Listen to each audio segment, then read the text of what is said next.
বিসমিল্লাহির রহমানির রহিম। আশা করি সবাই ভালো আছেন। তো আজকে আমরা ষষ্ঠ শ্রেণীর সাধারণ গণিত বইয়ের 4.3 অনুশীলনের 29 নম্বর অঙ্কের সমাধান করব। অঙ্কটা ছিল 3a + 6bc - 2ca থেকে 2ab - 4bc + 8ca, মানে প্রথম রাশি থেকে দ্বিতীয় রাশি বিয়োগ করো। তাহলে আমরা লিখি যে প্রথম রাশি থেকে দ্বিতীয় রাশি বিয়োগ করি।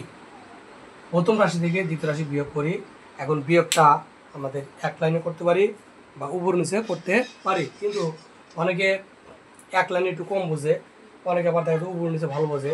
তো আজকে আমি উপর এবং নিচে এই পদ্ধতিতে সমাধান করব। তাহলে কি আছে, 3ab + 6bc - 2ca,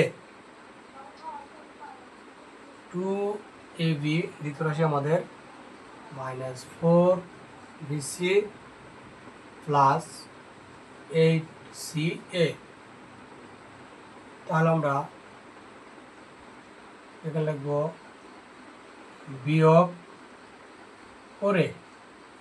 আমাদের বিয়োগের সময় কি চিহ্নের পরিবর্তন হয়, যেখানে প্লাস সেখানে মাইনাস। তাহলে প্লাস ছিল কি মাইনাস হবো, মানে কোনো চিহ্ন না মানে কি প্লাস আছে, কোনো চিহ্ন না মানে কি প্লাস।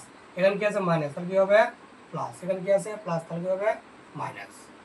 এখন আমাদের 3ab থেকে 2ab বাদ, তাহলে 3ab থেকে 2ab বাদ লিখি 1ab।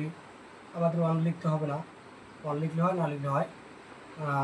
এখানে কি আছে +6bc + 6bc 4bc কি প্লাস, তাহলে এটাও প্লাস এটাও প্লাস, একই জন্য তাহলে আমাদের কী হবে যোগ হবে। তাহলে 6 এবং 4 যোগ করে কত হয় 10bc। অনুরূপভাবে এখানেও সেম, এটা আছে -2ca, এটা আছে -8ca। আমাদের একই চিহ্ন, থাকলে কী হবে যোগ হবে, কিন্তু যোগ করার পর আমাদের যে চিহ্নটা দেওয়া ছিল যোগ করে ওই চিহ্নটাই লিখতে হবে। এখানে যেরকম প্লাস ছিল আমি যোগ করে প্লাস লিখছি, এখানে কি আছে মাইনাস, তাহলে যোগ করে আমাকে মাইনাস লিখতে হবে, তাহলে মাইনাস। তাহলে 2 এবং 8 যোগ করে কত হয় 10c এ। অতএব নির্ণয় বিয়োগ ফল ab + 10bc -10ca। অ্যান্সার